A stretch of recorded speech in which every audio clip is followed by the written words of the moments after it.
Coloque o seu coração agora e a sua mente diante do Senhor e peça a Ele: tem misericórdia de mim, Senhor, e fala comigo. Nós queremos nesta noite, queridos, convidar você a meditar junto conosco na palavra do Senhor que se encontra em Romanos capítulo 8, verso 28. Eu vou ler o verso 28, 29 e 30, mas nós vamos nos prender ao verso 28.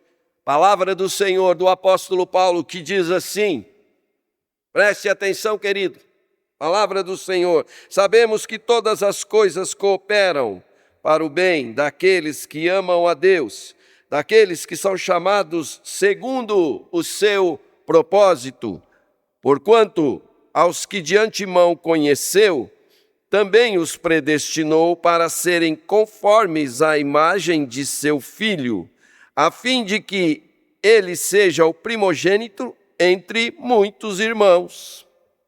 E aos que predestinou, a esses também chamou. E aos que chamou, a estes também justificou. E aos que justificou, a esses também glorificou. Que o Senhor abençoe a leitura da sua palavra e que nesse instante Ele aplique ao nosso coração a sua mensagem. Meu querido irmão, preste atenção. Verso 28 diz assim: e sabemos que todas as coisas concorrem ou ajudam para o bem daqueles que amam a Deus, daqueles que são chamados segundo o seu propósito. Com certeza, meu querido irmão, com certeza, minha querida irmã, você já deve ter ouvido umas 1000 vezes ou mais esta frase: não se preocupe, tudo vai dar certo. Você já ouviu essa frase? Ou tem ouvido? Não se preocupe, tudo vai dar certo. Confie em Deus, tudo vai dar certo.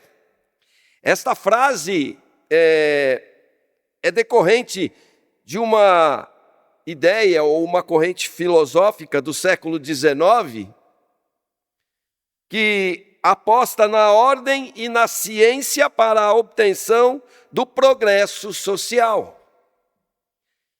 E esta frase, esta ordem que foi criada no século XIX, ela tem o seguinte nome. Esta ordem chama positivismo. O positivismo. O Brasil foi criado dentro desta corrente de ideias filosóficas do positivismo. No seu nascedouro, quando foi colocado a bandeira do Brasil, o Brasil foi criado dentro desta corrente, e se você observar na bandeira brasileira, tem lá uma frase: ordem e progresso. Ordem e progresso. Ordem e progresso. Essa é uma frase positivista, cunhada na ideia do positivismo. E este entorno, esta frase, traz com ela o otimismo desde o seu nascedouro. Uma realidade diferente das provações, da realidade da vida, mas dos desejos da imaginação, de um sonho humano ou de pura ingenuidade. Sim, porque todos sabemos que esta frase, de fato, ela não é de toda verdadeira.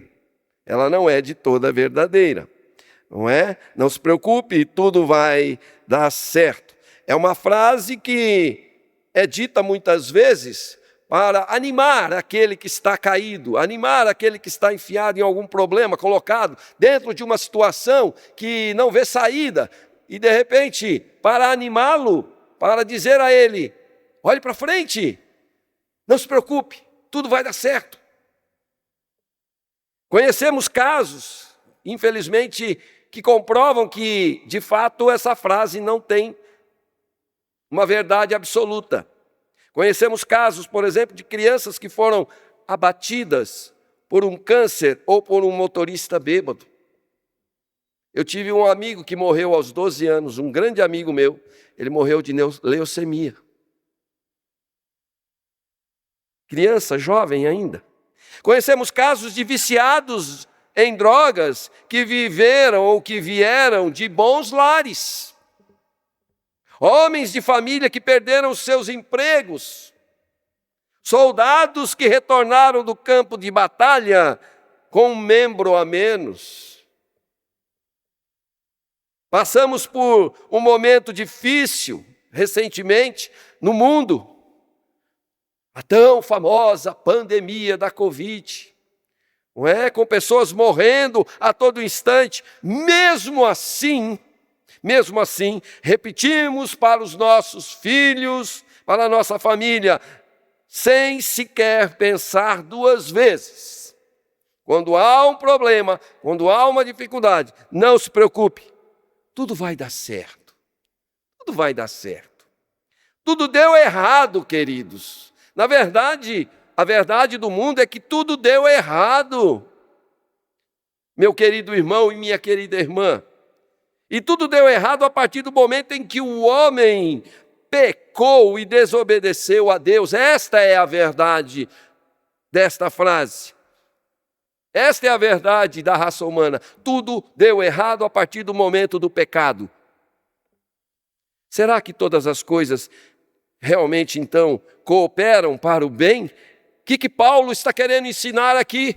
O que ele está querendo nos dizer, nos ensinar nesta noite? No contexto geral de Romanos, do capítulo 8, inclusive, Paulo trata de viver pelo poder do Espírito em meio ao sofrimento e à dor. Ele não era indiferente ao sofrimento, às dificuldades do homem. Paulo tinha plena consciência disto, até porque suas várias experiências foram suficientes para erradicar qualquer ingenuidade que pudesse se ocultar no seu coração. Paulo sofreu na pele, no corpo, as agruras da vida, as dores da vida, as dificuldades. Isso olhando para um contexto geral de Romanos. Mas no contexto imediato desse texto, próximo, dentro do próprio versículo aqui que lemos, Paulo expressa os pré-requisitos para o que é bem. Para o que é bem acontecer nas nossas vidas. Paulo não está dando aqui, Paulo não está dando esta promessa para todas as pessoas. Notem, ele está escrevendo esta carta para uma igreja, a igreja que está em Roma. Ele está falando diretamente aos cristãos que ali habitam em Roma. Ele está falando com os cristãos, com os crentes, os convertidos que ali habitam. E essa promessa é para eles diretamente, porque ele está dizendo aqueles que amam a Deus, daqueles que são chamados segundo o seu propósito. Se você olhar no versículo 30 desse texto, que eu li agora há pouco, ele diz, aos que predestinou, a esses também chamou. Aos que chamou, a esses também justificou, e aos que justificou, a esses também glorificou. A expressão chamar aqui define muito bem um grupo específico de pessoas que Deus predestinou para servi-lo, que Deus chamou para servi-lo. Preste atenção nisso. Paulo está falando com cristãos, servos do Senhor, pessoas resgatadas, salvos por meio de Cristo.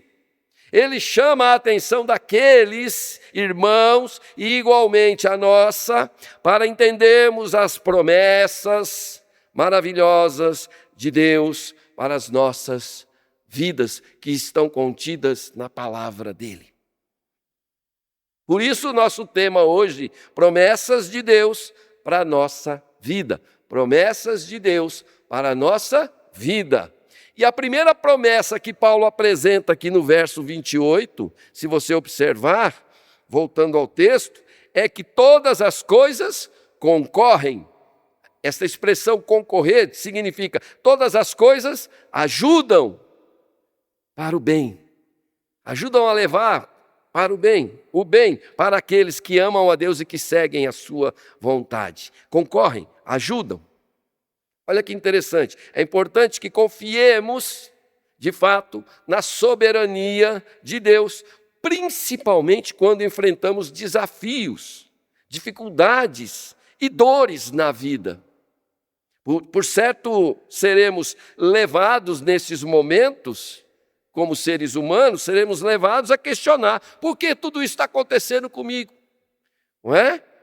Mas lembre-se também de perguntar, não só por quê para Deus, mas lembre-se de perguntar também para que isso está acontecendo comigo.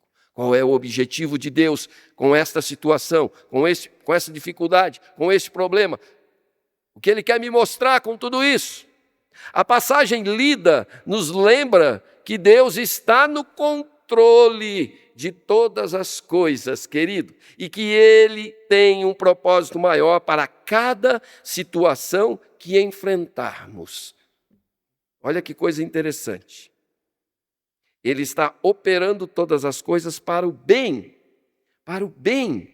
mesmo quando nós não entendemos, mesmo quando nós estamos lá sofrendo, com dificuldades. E agora, o que eu faço? Para onde eu vou?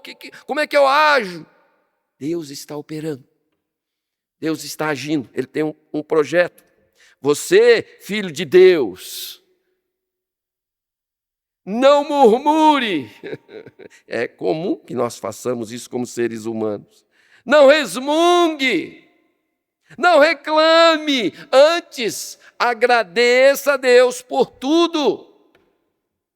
Porque Ele está soberanamente no controle e sabe o que é melhor para a minha vida, para a sua vida. Ele sabe o que é melhor. Confie nele. Primeira promessa, então, Deus é soberano. Confie. Deus é soberano. Confie nele. Mas Paulo vai um pouquinho além. Ele mostra no versículo 28 ainda uma segunda promessa.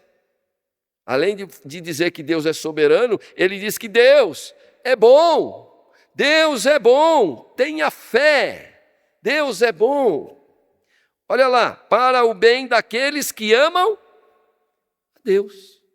Para o bem daqueles que amam a Deus. O texto diz: sabemos que todas as coisas cooperam para o bem daqueles que amam a Deus. Essa expressão, todas as coisas cooperam para o bem, preste bem atenção nisso. Não é uma expressão que está dentro de uma perspectiva que, de repente, muitos têm até usado de maneira errada, dizendo: então Deus vai me dar tudo o que eu preciso, Ele vai satisfazer os desejos do meu coração, Ele vai me dar conforto, Ele vai me dar riqueza, Ele vai me dar saúde, Ele vai me dar prosperidade, Ele vai dar também problemas. Ele vai colocar problemas na sua vida, porque os problemas, como soberanamente acabamos de ver, fazem parte de um crescimento de maturidade espiritual do ser humano, principalmente do cristão.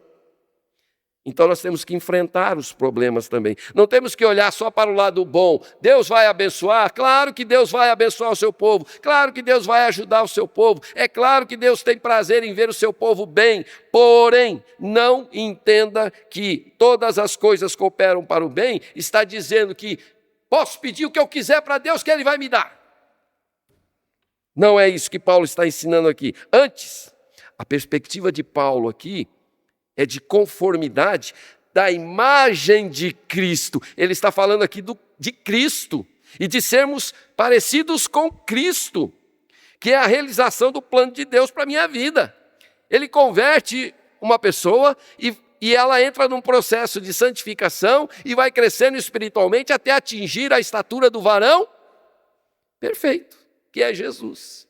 Esse é o processo de Deus para a vida do ser humano. Por isso, o bem que ele está falando aqui é esse. Todas as coisas me aproximam mais da imagem de Cristo. Quando ele fala todas as coisas cooperam para o bem, ele está dizendo que todas as coisas que acontecem na minha vida, inclusive os problemas, as dificuldades e as lutas, me aproximam mais, ou devem me aproximar mais, da imagem de Cristo. Eu devo ser mais parecido com Cristo. Esta realização é, portanto, totalmente definida, está definida no texto. Nós lemos aqui no verso 29 e 30, que ele apresenta exatamente isso. Porquanto aos que de antemão conheceu, também os predestinou para serem o quê? Conformes à imagem do seu Filho. Olha aí. Nós somos chamados para crescer e parecer com Cristo. Com Cristo. Por quê?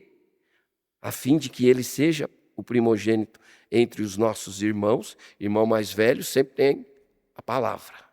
Não é? No contexto judaico era assim. O irmão mais velho, se o pai faltasse, é quem assumia tudo. O lar, a casa, o dinheiro, a economia, tudo. Ele se tornava o homem da casa quando o pai faltava. No contexto judaico é assim. O primogênito tinha autoridade sobre tudo e todos. Preste atenção nisso. Por isso Deus está falando no texto. Para serem conformes à imagem do seu Filho, a fim de que ele seja o primogênito entre muitos. E aos que, olha só que interessante, predestinou, a esses também chamou. E aos que chamou, a esses também justificou e glorificou. Mas o que é isto? O que significa isso de fato? Na prática, aqueles que amam a Deus são conforme este texto explica, chamados de acordo com o propósito de Deus para serem conforme a imagem de Cristo. Chamados, escolhidos por Deus. A palavra chamado aqui, ela traz essa ideia. Eles foram escolhidos a dedo por Deus. Deus escolheu cada um para serem seus servos e seus filhos, e são também, além de escolhidos, justificados e serão glorificados na eternidade. A bondade de Deus se estende, então, principalmente aos seus filhos. A bondade de Deus se estende para todo o mundo, para toda a criação, mas especialmente para os seus filhos. Por isso, meu querido irmão, minha querida irmã, você que nos ouve, não duvide do amor de Deus e da bondade dele por você. Deus te ama e quer ver você justificado, livre dos seus pecados, da escravidão do pecado. Quer ver você como servo dele, filho dele, adotado por ele, por meio de Jesus Cristo. Ele ama os seus e sempre age em nosso benefício. Mesmo quando nós não vemos a solução imediata para os nossos problemas, podemos ter fé que Ele tem um plano perfeito para nós e vai executá-lo. E vai executá-lo. Segunda promessa, Deus é bom. Deus é bom. Tenha fé. Deus é bom. Mas Paulo termina esse versículo com uma terceira promessa. Deus trabalha por nós. Espere. Deus trabalha por nós. Nós vivemos aí algum tempinho atrás a pandemia. E como era complicado você ficar dentro de casa, não é? Esperar essa situação melhorar para poder sair, para poder ir para a rua, para poder fazer suas coisas, trabalhar, se relacionar com outras pessoas, não podia falar com o outro, manter distância um do outro, coisa difícil para o ser humano fazer isso. Quer dizer, hoje em dia, você falar de relacionamento está meio complicado também, né? Mas nós vivemos um momento difícil na pandemia, de total reclusão, distanciamento, esperar as coisas acontecerem, esperar as coisas melhorarem, não é comum para o ser humano. Ainda mais depois da pandemia. Está cheio de gente aí sem paciência. Está cheio de gente que não sabe esperar. E quer, entre aspas, como muitos dizem, recuperar o tempo perdido. Ora, nós não perdemos tempo com a pandemia. A pandemia foi um momento delicado que o próprio ser humano plantou. Eu tiro, e espero que você também deve ter tirado, e está tirando, muitas lições para a vida com esse momento terrível que passamos. Mas o texto diz, Deus trabalha por nós, espere. O versículo diz, daqueles que são chamados segundo o seu propósito, o propósito de Deus. Nós somos chamados para um propósito, você e eu somos chamados para um propósito, preste atenção. Enfim, o que o apóstolo ensina é que todas as coisas cooperam para trazer cada cristão à conformidade de Cristo. Tornar cada cristão parecido com Cristo, para trazer cada cristão à glória de Cristo. Não apenas isto, mas ele ensina também que nenhum cristão está perdido, jogado ao léu entre a predestinação e a glorificação. O que acontece entre a predestinação e a glorificação? Onde estamos nós? Paulo não diz no texto, se você olhar você vai ver, Paulo não diz no texto, alguns daqueles, ou nem mesmo a maioria daqueles. Não.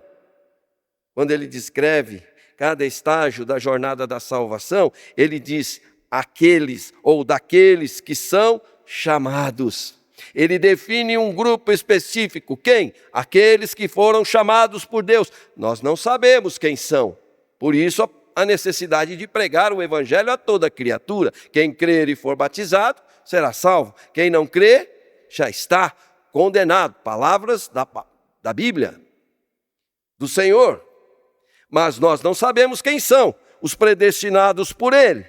Por isso a necessidade de pregar. E Paulo é bem específico aqui, pregar para alcançar aquele determinado grupo que Deus escolheu, que nós não sabemos. Nem mesmo, ele diz a maioria daqueles, ele diz daqueles, da predestinação à glorificação, ele usa simplesmente daqueles. Verso 28. Sabemos que todas as coisas cooperam para o bem de alguns, da maioria? Não, daqueles. Ele diz aqui, daqueles que amam a Deus, porque de fato, nem todo mundo ama a Deus. De fato, não existe na humanidade uma unanimidade de amor cristão a Deus. Não existe. Alguns vão amar a Deus.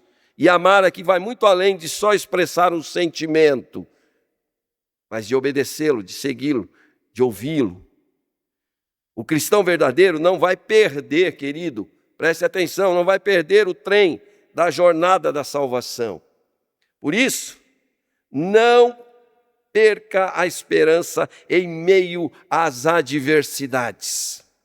Não se desespere. Não arranque seus cabelos. Saiba que o nosso Deus está trabalhando e trabalha para que todas as coisas concorram para o nosso bem e para o seu propósito, o propósito dele, na minha e na sua vida. Ele nos dá confiança para enfrentar os desafios da vida com esperança e fé, não importando o que enfrentaremos, pois devemos ter a certeza de que o Senhor está ao nosso lado, cuidando de nós e nos guiando em seu caminho, segundo o seu propósito. Sigamos então em frente, confiando que Ele tem o melhor para as nossas vidas. Terceira promessa: Deus trabalha por nós. Espere, Deus trabalha por nós. Quais são, então, as promessas de Deus apresentadas aqui por Paulo para a nossa vida? São 3. Quais são? Primeira, Deus é soberano. Confie. Segunda, Deus é bom. Tenha fé. Terceira promessa, Deus trabalha por nós. Espere.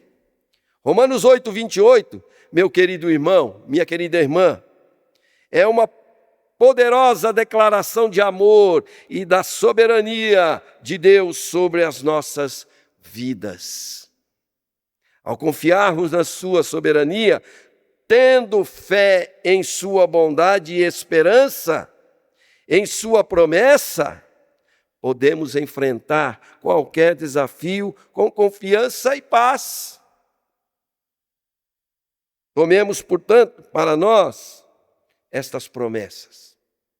Guardemos-as no coração e na nossa mente e coloquemos em prática essas promessas, lembrando sempre do cuidado e do amor de Deus por nós, e seremos fortalecidos para vivermos uma vida de fé, de esperança, confiando no projeto que Ele mesmo, Deus, segundo o seu propósito, desenvolveu para a nossa vida, para nós.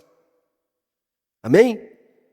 Que Deus te abençoe, que Deus permita que estas promessas estejam vivas na sua mente e no seu coração. Coloque-as em prática. Ouça a voz do Senhor, não tema, Ele é soberano. Tenha fé, Ele é bom. Confie nele e espere Ele mostrar porque Ele trabalha por você e por mim. Que Deus os abençoe em nome de Jesus. Amém.